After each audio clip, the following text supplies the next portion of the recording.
It's noodles, but for us Bengalis, it will always be chowmein or chow chow. Kolkata is dotted with Chinese restaurants serving various kinds of noodles, mostly hakka noodles and gravy noodles, the Cantonese version. Then there are the roadside stalls at every nook and corner of the city, selling our favorite chow chow loaded with onions, cabbage, MSG, and garam masala. It's more than a comfort food for us, and when we analyze chow mein with a socio-economic microscope, it has provided a livelihood opportunity for so many people.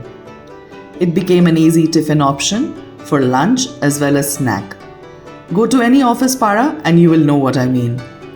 At home, when there is nothing else, chow mein is a savior for evening snack and even breakfast at times.